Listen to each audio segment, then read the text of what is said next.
Is it safe to come up yet? Is it? Can I come out underneath my table? Is it? Is it safe? Is the world ended? Is it the apocalypse? It's not, but what it is one hell of a gaming.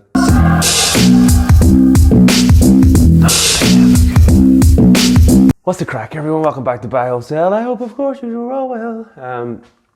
Let's just kick it off. Let's have a look at yesterday's one-day performance heat map. Wow, a lot of red, a lot of pain yesterday. We know why. It's been coming for a long time, and the big concerning thing here when you look at this is the big boys. The big boys have came down now. On this channel, we've been talking about Apple, this crazy bubble. It was going to burst. The FANG stocks were propping the whole thing up, but look, Google nearly 5%, Facebook 4%, Microsoft 4%, Apple nearly 3%, Tesla over 5%. One hell of a gaping. There's no other way around it. And this is all to do with the Fed. Stock futures tick lower after interest rate worries hit Wall Street. Asian shares fall after Fed minutes report to faster rate rises. This is from Reuters. I will do a lovely job of just summarizing this. Pretty much, as we have been preparing on this channel for the last sort of 6+ odd months, I've been saying, keep your money safe. Keep a lot of cash piles, swing in and out, use the charts, take the emotion out of all these things. Don't hodl. Don't listen to all these YouTubers that say, buy the dip, it's all going to be okay. If you have any of these YouTubers, they're probably now talking about a crash because it's clickbait, because now it's on trend. They will use it to get views. Unlike me, on the other hand, who is struggling to get subscribers because I've been telling the grim times through a great bull run, but now it is on trend. These guys are saying, get your money out, crash, recession, all of this. Look at who you've subscribed to. If you have subscribed to anybody that has been telling you bull run, buy the dip, all of this up until about a month ago, unsubscribe. Make sure you subscribe to my channel. Those guys have filled your head, okay? No, but it's okay, because what I will show you is this. Yesterday, blood, really bad. But on the flip side, we have gains, 63%, 40%. There is stocks that do well. There's always going to be a Susie for every Sally, and that's just the way it is. On the channel, we've been talking about the catastrophes. This whole interest rate hike thing was coming.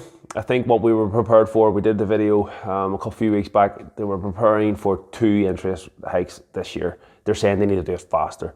There's likelihood is that there's going to be 3 this year, and it's going to get worse. And they said, look, it's inflation, it's out of hand. We can't control it, we need to do something dramatically. And I'll bring again up the US step calculator. They've looked at this and went, yeah, nearly 500,000 per citizens owed. It's never been as high, we're screwed.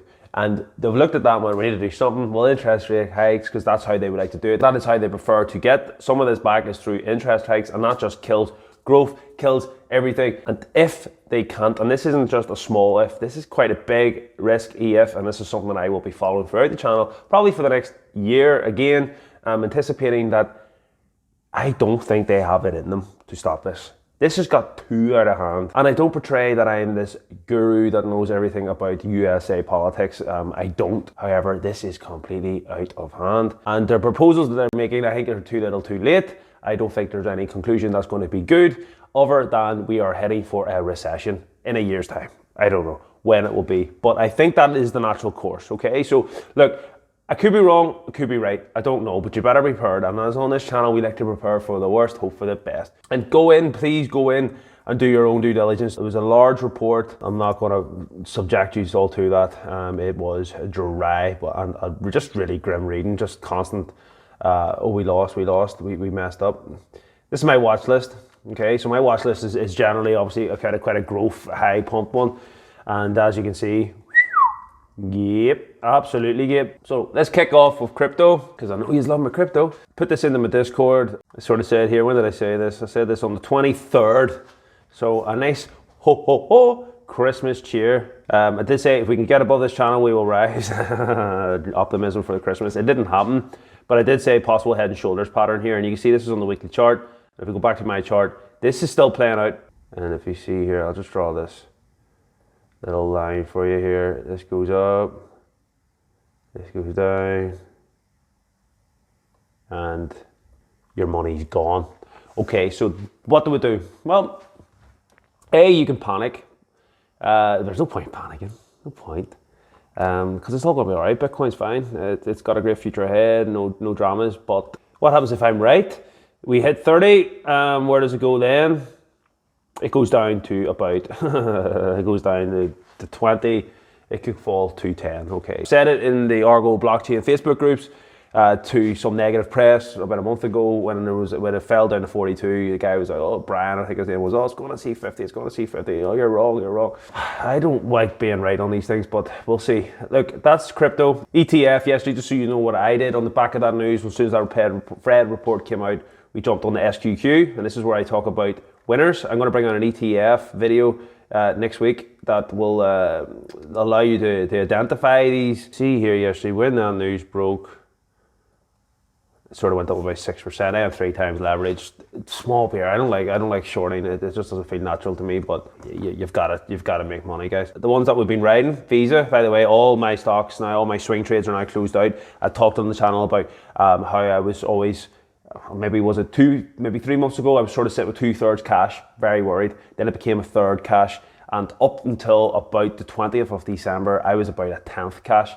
And the reason being, I don't like the Santa rally, made it clear. I told you to pull out my money. I don't want to be a part of the whole unsettled Christmas period. I'd rather, too much uncertainty, I'd rather have it out because a lot of my money was in swinging. But there were certain ones that we kept. Visa was one of them. We were in on the Visa dream from the 6th of December, and we read it up. Now yesterday at the close, even the worst case, you're still up 11% on that trade. The charts still look good, but listen, that was some groundbreaking news. I thought, just take it all out, build up the cash pile, and back to about 60% cash. And I hope everyone in the swing trading course, and I hope that everybody else that watches the channel is in a similar situation, because I have sort of said that this is where you really should be preparing for. MasterCard Incorporated, again, 6th. By 15% on that trade. Again, closed out, have ignored the charts. This is just purely on instinct because of how bad the news was. Disney had only opened up at the start of the new year. It was one that I was in, but I didn't really get going. I thought I'd close it out at Christmas period. We got back in again on the 3rd, and I actually took a slight loss on this. I don't know what it was. You can see it, I didn't do a lot. I took a loss, 1% or something. It wasn't a big deal. Closed that out. Facebook was a horror show. Again, I was in on this trade. We closed it out on roughly the 20th of December because the charts told me to. Then it did go on the 27th, but I wasn't interested in the 27th because of the holiday period. I opened mine up again on the 3rd, and it just sunk. So I took about a 4% loss on Facebook, but again, that's a swing trade dream. Tesla, on the other hand, did say to my Discord, if we can get above this channel, we will fly. We did do that. But yesterday was a bloodbath. As soon as it started going down, I just sold every drop of Tesla. The reason being, it's massively at the peak pretty much of all-time highs. It was scary to me looking at the markets and how Apple and Google and all the big FANG stocks were pulling back. I thought, listen, you've had a good run on Tesla. We can afford to take the money off the table and potentially miss a rise, don't get me wrong, but we're okay to sit this out, and let's just see where this settles. There's not going to be too many charts that will look good. We will find winners, and I'm going to have to reset and go back in, dig through the trenches to find out what stocks I'm going to be buying. You'll be saying to yourself, Christ, Damien, are you selling ABML? No, I'm not selling ABML. I'm not selling ABML because there's long holes that you want to be in. I like picking a stock. I like riding through the hard times. I haven't bought a lot of ABML or Argo or any of my long holes in a long while. Reason being because the charts have looked horrible, but not looked horrible enough that we're at the bottom of our RSIs. The last time I topped up on ABML was the 6th of December. And the next time will maybe be potentially, in the 10th of January. I don't know. We'll just have to wait and see. But anywhere around $1 was always good. We're back underneath that dollar now. I'm just going to get rid of this. I don't know what kind of chart channel that was. It's a long hold. It's more of a 2023 kind of play. But I'm going to be definitely buying dips on this. But I'll be timing it. Unfortunately, it's the exact same with Argo. Argo's is looking brutal on the charts, and it's not completely Argo's fault. Everyone goes, oh, what's Argo done today? Oh, why is Argo down? Oh, it's not that Argo's down. It's open your eyes. The whole market's down, plus Bitcoin's down. This is my support level. I think if we do fall in and around sort of the low 80s, as I've said in my previous videos, which would be the likely destination, that looks to be where we're going. Do I think there's more pain? I really, really do. I think if Bitcoin falls down, Argo falls down. We have topped up recently enough, So I'm okay with it. I would be waiting for lower prices, and I'll come back and do videos properly on Argo. The main one, guys, and the one that I would say I'm nervous about, and the reason I'm nervous about it is because I don't want the market to pull this bad boy down. KOD Minerals. I am balls deep in KOD Minerals. It is my biggest holding now because of all the jiggery that I have done. It is my biggest holding. I have sort of about, say, what, 40% invested right now out of all my money. A good 15% of it is KOD Minerals, just to give you an idea of how much I'm into this.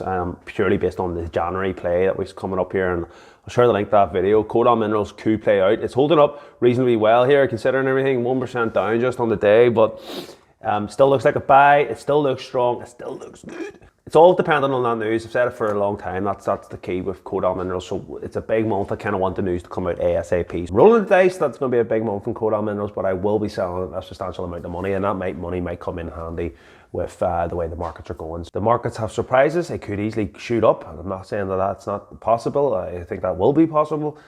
We will find stocks that are on the rebound. We will use our screeners to find what stocks are there. We'll do a bit of due diligence. We will find winners. There's always winners. You can always short. ETFs are your friend in these situations. Don't be wary of it all. But be careful. It's very, very scary. I hope you have been listening. I hope you have pulled out a lot of your money. Been off the YouTubers that have been telling you to buy the dip and, you know, hodl, because they have lost a lot of money, and undoubtedly you have lost now a lot of money. So yeah. Keep the cash pile strong, do a wee bit of swinging in and out, volatile times. Don't think the markets are going to do anything exciting for at least the next year or so. On brighter notes though, my wife is about to give birth. The baby is due on the 11th, but the baby's measuring big. I'm over 6, I'm 6'4" by the way. I don't know if you see that, but I'm a big guy. Thin, but big. And baby is they've asked her to come in early for an induction, and that is going to be on Saturday. So we have 3 days left, just us three, and I'm going to enjoy it. So this is my last live video. I will do some sort of live video next week, but don't worry, I have loaded up a couple of videos for you next week. Like I said, the ETF one, I'm going to do one on AdSense there because I've been doing tax forms, so I filled that out. A bit boring, but I'll put a video out there. So you will see me next week, don't worry. But yeah, get me on Instagram, get me on Twitter if you want to see maybe baby pictures and see how all that chaos is going. And yeah, that's it. Make sure again to check out the links down below if you're interested in learning how to swing.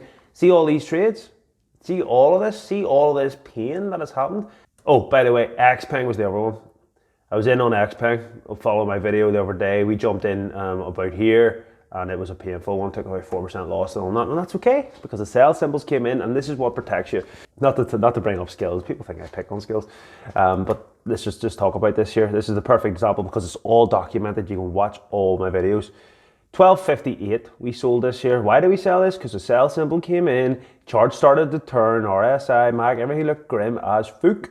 We sold. If you were to still hold this, you would be down 50%. That's why we swing trade. That's why the course is available to help you avoid disasters like this. It's hard to sell reds. I fully appreciate that, but trust me, you want to pull out as soon as possible, because trust me, it is grim. See, when a stock's down 50%, just to get it back up to 12.58, it needs to go up 100%. Good luck to all them skills shareholders. I'll catch you in the next video. Coincidence. Yeah. Coincidence. Yeah. Coincidence. Something that happens by chance, I think not.